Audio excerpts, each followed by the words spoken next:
यहां मौजूद आप सारे मेरे आदरणीय बुजुर्ग, मातृशक्ति, मेरे नौजवान साथी, आप सभी को मैं यादविंदर शहीद भगत सिंह परिवार की तरफ से जय घोष करता हूं। किसान एकता, किसान एकता, किसान एकता। और आज उन संघर्षकारी बलिदानी किसानों को हम याद करने के लिए इकट्ठा हुए हैं। मैं बोलूंगा शहीद किसान योद्धा, तो आप लोग कहिएगा अमर रहे। शहीद किसान योद्धा, शहीद किसान योद्धा, शहीद किसान योद्धा। यहां मौजूद सारी आदरणीय खाप पंचायत की सरदारी, आप सभी का ये हौसला, ये जज्बा, जो ये संघर्ष चल रहा है, मैं तो ये कहना चाहूंगा ये सिर्फ किसानी को बचाने के लिए नहीं है, क्योंकि हमारे हिंदुस्तान में दो तरह का हिंदुस्तान है। एक तो इंडिया जो साहूकारों का, फैक्ट्री मालिकों का है, और एक भारत है जो किसानों का, जहां पे बताया जाता है 70% हमारी देश की आबादी रहती है। तो ये बात भारत को बचाने की लड़ाई है, भारत को जीतने की लड़ाई है, और भारत को बचाए रखने के लिए, हमारे गांवों को बचाने के लिए, और 70% जो हमारे देश की आबादी है उसको बचाए रखने के लिए संघर्ष किया जा रहा है। आज से तकरीबन 113 साल पहले एक साम्राज्य कहा करता था, हमारे राज्य में सूरज नहीं डूबता। उन्होंने भी इस तरह का एक प्रयास किया था, किसानों से धरती लेने का, किसानों के ऊपर ऐसा कर, ऐसा लगान लगा दिया था। आप मेरे सर पे ये पगड़ी देख रहे हैं, यह हमारे सब बुजुर्गों ने पगड़ी बांधी हुई है। और हिंदुस्तान की, हम किसी भी परंपरा या समाज से आते हैं, पगड़ी को अपना ताज समझते हैं, पर अंग्रेजों ने ऐसा लगान लगा दिया था कि किसान उस वक्त मजबूर हो गया था इस ताज को उनके पैरों तले रौंदे जाते हुए देखने के लिए। किसानों को कह दिया गया था कि वो कोई पेड़ नहीं काट सकता अपने खेतों के अंदर, और यहां तक ये भी कह दिया था, ऐसा कानून बना दिया था कि किसी किसान का अगर बड़ा बेटा मर जाता है या उसकी मृत्यु हो जाती है तो अंग्रेजी हुकूमत उसकी जमीन को अधिग्रहण कर लेगी, वो आगे अपने परिवार वालों को नहीं दे सकता। उस वक्त एक व्यक्ति उठा था, उसने संघर्ष किया था, सरदार अजीत सिंह, भगत सिंह जी के चाचा जी, मेरे परदादा, उन्होंने एक नारा दिया था, पगड़ी संभाल बेटा, पगड़ी संभाल, तेरा लुट गया माल, खड़ा हो जा, अपने ताज को संभाल। मैं कहता हूं वो ऐसा आंदोलन खड़ा हुआ खासतौर की उत्तर भारत में, जो साम्राज्य कहता था हमारे राज्य में सूरज नहीं डूबता। मैं कहता हूं उन्होंने इस धरती पुत्रों को छेड़कर ऐसा कर्म कर दिया था कि उनको हिंदुस्तान ने क्या सूरज का डुबोया, हिंदुस्तान से भी भार भगा के दे दिया था। तो मैं कहना चाहूंगा, वो तो गोरे थे जो कहते थे हमने दुनिया जीती हुई है, यहां तो अपने ही लोग हैं, काले अंग्रेज हैं। तकरीबन एक बार फिर अंग्रेजी हुकूमत ने जो कानून लाए थे, जो किसानों के खिलाफ थे, मजदूरों के खिलाफ थे, तब एक किसान का बेटा 1929 को, जैसा भी मेरे साथी ने रागनी में कहा था, दिल्ली चल के आया था, बेरी हुकूमत के कानों को जगाने आया था, अपनी आवाज पहुंचाने।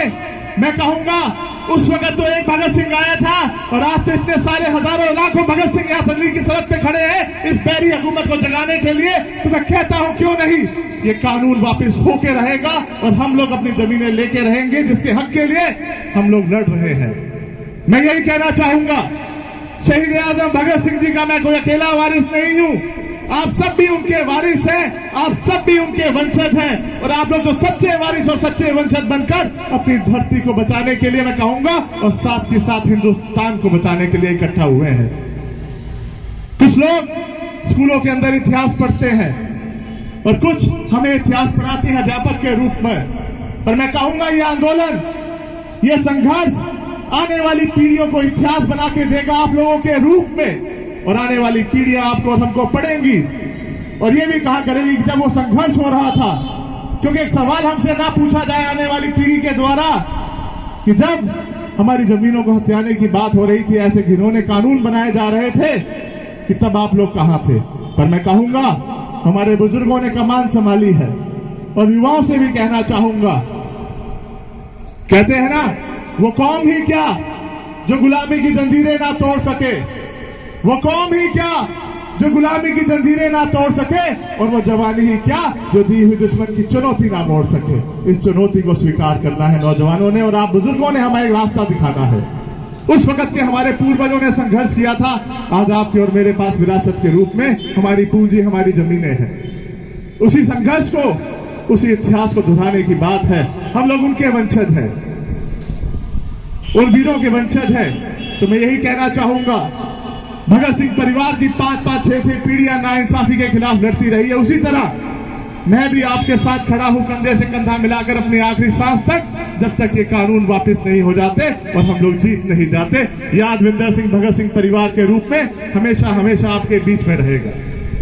इसी संघर्ष को मैं माओं को भी धन्यवाद करना चाहूंगा। आप सब में मुझे पंजाब माता दिखाई दे रही है, यानी भगत सिंह जी की माता जी विद्यावती दिखाई दे रही है। आप लोगों का आशीर्वाद बहुत जरूरी है, आप लोगों का त्याग बहुत बड़ा है। मैं कहूंगा पूरी दुनिया आज हिंदुस्तान को देख रही है, और साथ ही साथ संयम जरूर रखिएगा, क्योंकि 116 दिन की भूख हड़ताल भगत सिंह जी ने जेल में दी थी। और यहां से मैं इस मंच से कहता हूं, इस हुकूमत को, आप लोग सरफरोश बन के निकले हुए, कहते हैं ना, बसंती रंग त्याग का रंग बांध के निकले हुए हैं। सरफरोशी की तमन्ना अब हमारे दिल में है, सरफरोशी की तमन्ना अब हमारे दिल में है, देखना है जोर कितना बाजुए कातिल में है। बाजुए कातिल का जोर देखना है दिल्ली का। और साथ के साथ मैं बहुत बहुत अपने आप को सौभाग्यशाली मान रहा हूं कि मुझे यहां बादली में भी आने का मौका मिला। क्रांतिकारियों की धरती है ये, हमेशा यहां से संघर्ष किया गया है नाइंसाफी के खिलाफ लड़ने का। तैमूर लंग जो कहा करता था कि मैं दुनिया जीतता हूं, दुनिया को नहीं हरा सकता, मुझे कोई नहीं हरा सकता, इसी धरती के एक वीर गुलिया जी ने, हर वीर गुलिया जी ने उसको भाला मारा, यानी दिखा दिया कि हम लोग झुकने वाले नहीं हैं। हमें सर कटाना मंजूर है पर झुकना मंजूर नहीं है। उनका आशीर्वाद प्राप्त करने के उनकी वीर भूमि से मौका मिला। आप लोगों ने मुझे यहां माने का भी मौका दिया, उसका भी धन्यवाद करता हूं। एक बात जरूर कहूंगा, अगर इस धर्म युद्ध की लड़ाई में, अगर आज इस धर्म युद्ध की लड़ाई में रथ पे सवार होकर पंजाब अर्जुन के रूप में निकला है, महाभारत का युद्ध हुआ था, धर्म युद्ध हुआ था। मैं यहां हरियाणा में ही रहता हूं, मैं यहां की खाप जागृति को बहुत अच्छे से जानता हूं। अन्याय के खिलाफ हरियाणा की खापों ने हमेशा संघर्ष किया है और न्याय की बात करी है। उसको जानते हुए, उस जागृति को समझते हुए, उसको महसूस करते हुए मैं यही कहना चाहूंगा, अगर महाभारत के युद्ध में अर्जुन था और अगर वो अर्जुन पंजाब बन के निकला है, मैं आपके यहां से जागृति को देख के कहता हूं कि हरियाणा श्री कृष्ण बन के उस रथ का सारथी है और विजय तक पहुंचा के रहेगा और हमारे देश के किसानों को इंसाफ दिलाकर रहेगा।